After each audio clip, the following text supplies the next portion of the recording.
Clip number 1115۔ اس clip میں آپ قرآن پاک کی سورہ روم کی آیت نمبر 6 سے 8 تک کی تلاوت، ترجمہ اور تفسیر قرآن صراط الجنان سماعت فرمائیں گے۔ بسم اللہ الرحمن الرحیم۔ ترجمہ، اللہ کے نام سے شروع جو نہایت مہربان رحمت والا ہے۔ وعد اللہ لا یخلف اللہ وعدہ ولکن اکثر الناس لا يعلمون ظاہرا من الحیاة الدنیا وهم عن الآخرة هم غافلون۔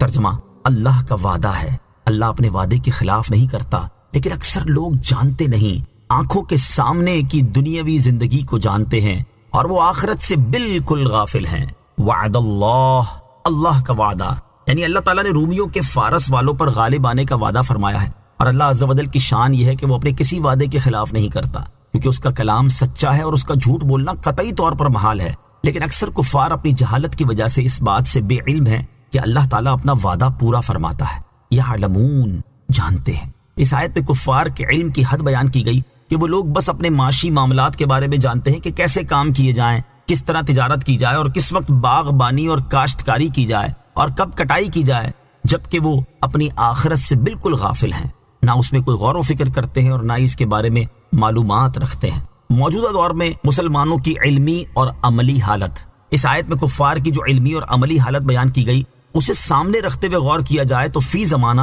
عمومی طور پر مسلمانوں کی علمی اور عملی حالت بھی ایسی ہی نظر آتی ہے کہ یہ مال کمانے کے نت نئے طریقے اور ذرائع تو بہت اچھی طرح جانتے ہیں اور اس میں جائز ناجائز کی بھی پرواہ نہیں کرتے، جبکہ اپنی آخرت کے معاملے میں انتہائی غفلت کا شکار نظر آتے ہیں۔ اپنی موت، قبر اور حشر کے معاملے کے بارے میں غور و فکر نہیں کرتے اور عقائد، عبادات اور معاملات میں سے جن چیزوں کا سیکھنا فرض ہے اس کی معلومات نہیں رکھتے۔ یہ تو عام مسلمانوں کا حال ہے، جبکہ خواص میں شمار کیے جانے والوں میں سے اکثر کا حال بھی کچھ کم افسوسناک نہیں۔ علماء کہلانے والوں کی بڑی تعداد حقیقت میں عالم ہی نہیں، اور پیر کہلانے والوں کی بڑی تعداد خود محتاج تربیت ہے، اور یہ دونوں قسم کے حضرات عوام کو تعلیم و تربیت دینے کی بجائے جہالت و جرت دے رہے ہوتے ہیں۔ اللہ تعالیٰ سب مسلمانوں کو عقل سلیم عطا فرمائے اور انہیں اپنا اصلی مقصد سمجھنے اور اپنی علمی اور عملی حالت سدھارنے کی توفیق عطا فرمائے، آمین۔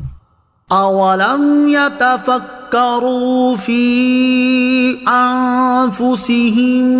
ما خلق اللہ السماوات والارض وما بینہما الا بالحق واجل مسمى وَإِنَّ كَثِيرًا مِّنَ النَّاسِ بِلِقَاءِ رَبِّهِمْ لَكَافِرُونَ۔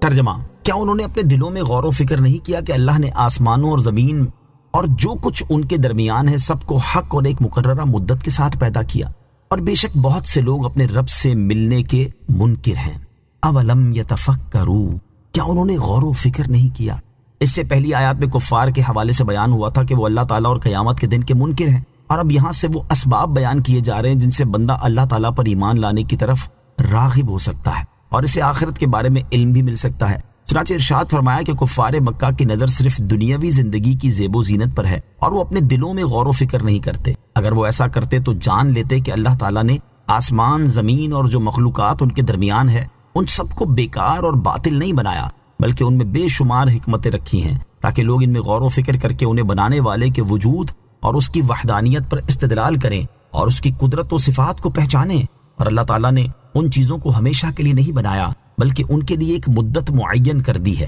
اور جب وہ مدت پوری ہو جائے گی تو یہ چیزیں فنا ہو جائیں گی، اور وہ مدت قیامت قائم ہونے کا وقت ہے۔ بے شک بہت سے لوگ آخرت سے غافل ہونے اور آخرت کی معرفت دلانے والی چیزوں میں غور و فکر نہ کرنے کے ساتھ ساتھ اپنے اعمال کے حساب، ان کی جزا اور مرنے کے بعد دوبارہ زندہ کیے جانے کے